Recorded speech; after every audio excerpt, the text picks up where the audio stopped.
Yo viewers, this is Makkuro here, and today I'll be doing the review of the new Need for Speed Most Wanted.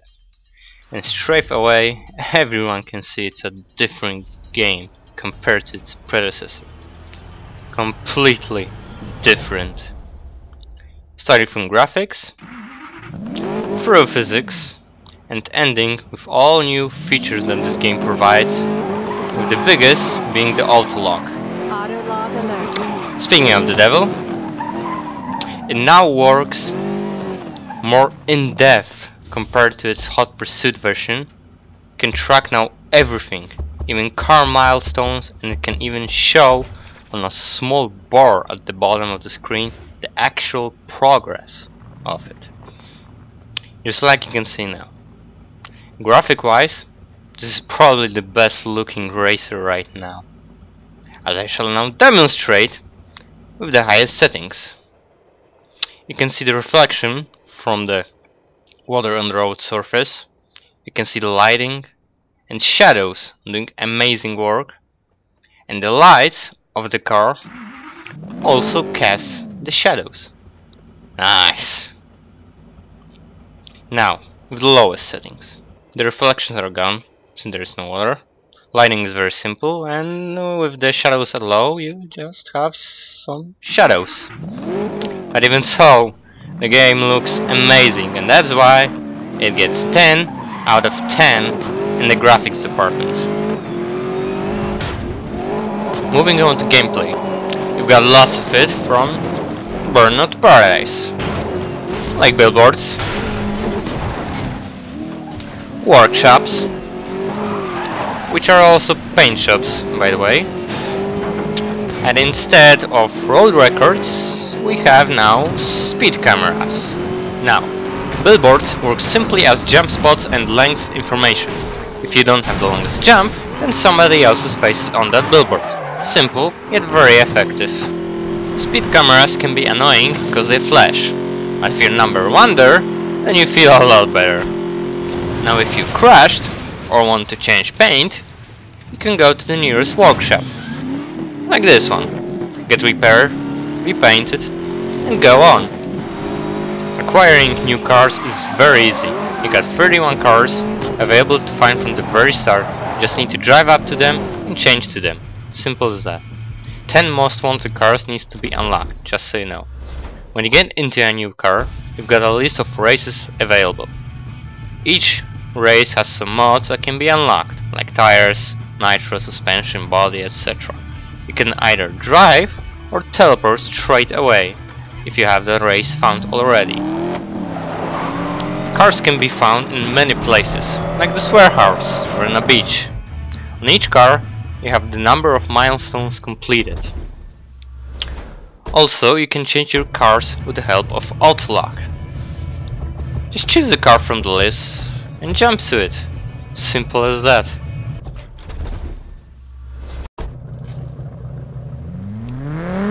Usually, there's a workshop nearby, so you can change the paint of your car easily if you don't like the current one.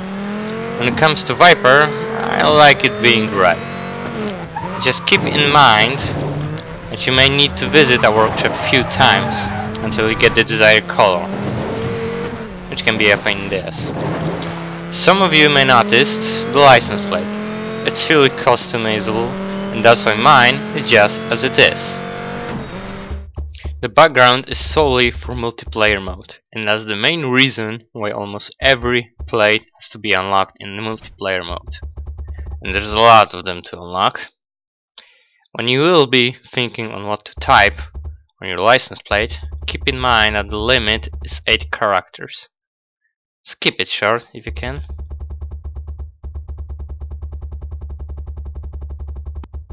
Pursuits are interesting to start and easy to end. Partly because they are easy to take out, partly because it's easy to leave them behind.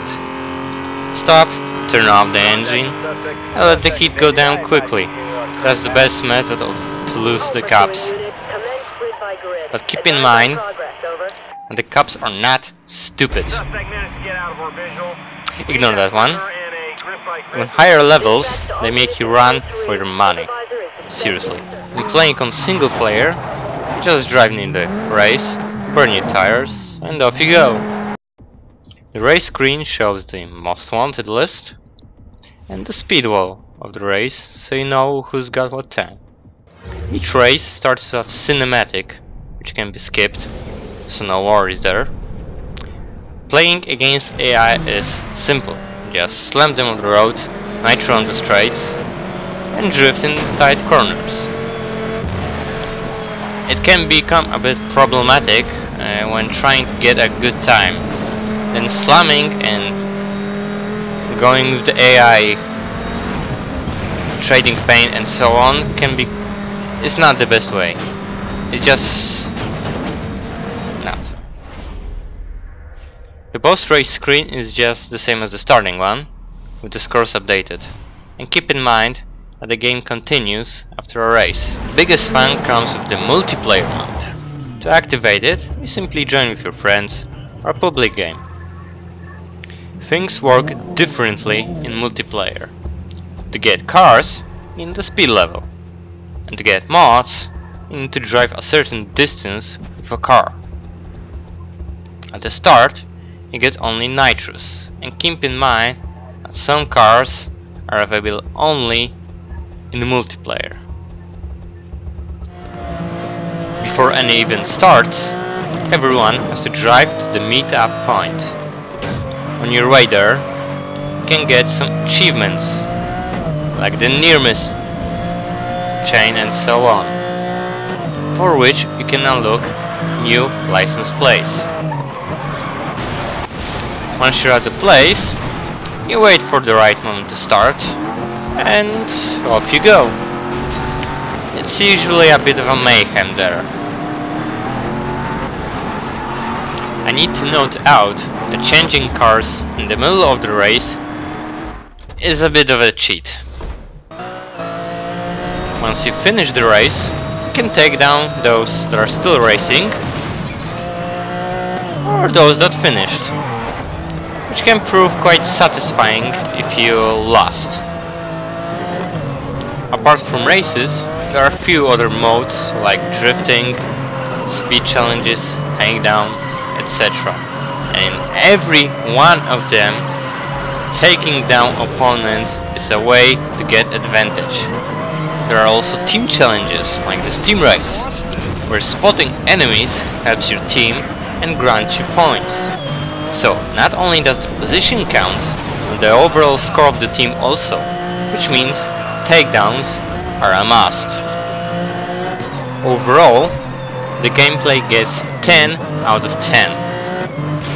Yeah! When it comes to engine sounds, that's pure perfection.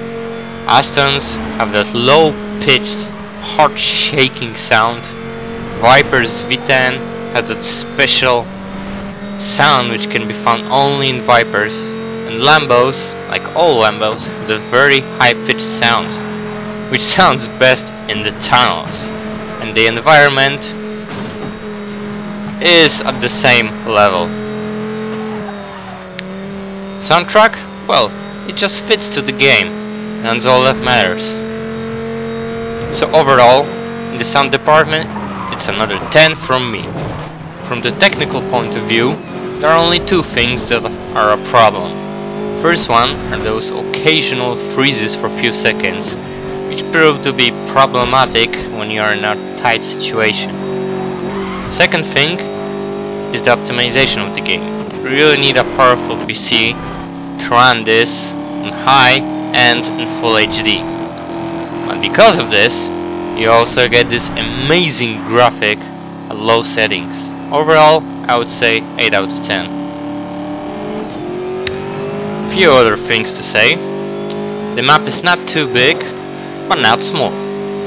It has a lot of cool places, really cool, and some of them remind me of previous games that Criterion made.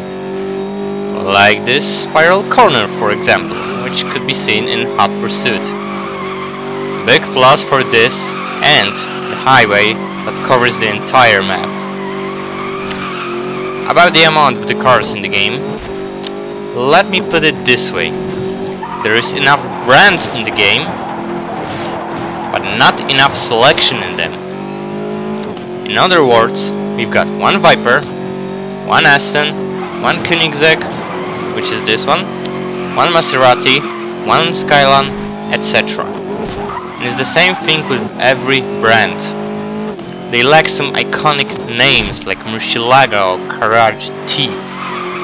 There's not enough cars for people that like specific brands, and that is a big minus for me.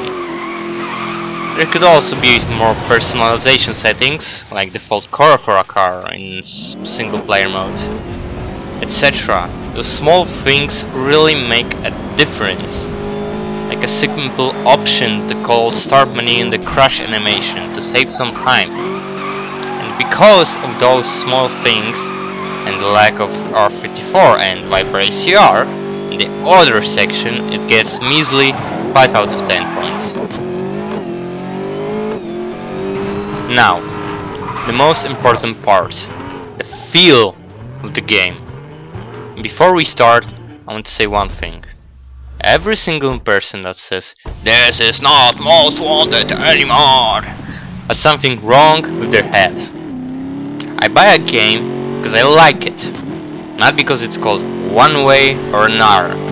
If someone lowers the rating of the game because of its name, he doesn't deserve to play that game, review it, or rate it. With that cleared, let's move on to my opinion. I always say that the games are about fun. The game is boring, that's the biggest fault it can have. So how does Most Wanted stack up? Brilliantly. I haven't had so much fun in a racing game in a very long time. But because of few little things that scratch the tip of the iceberg of fun this game provides, it won't get the max rating here, I'm afraid. It has to deal with, well, only 49 out of 50, which makes a total of 92 points out of 100. And what that usually means is that you go to the nearest shop, look for that game, buy it, play it, and if it has multiplayer, you play with your friends. And when it comes to this game, playing with friends means this. Get into a car, jump through a billboard, and have fun. See ya!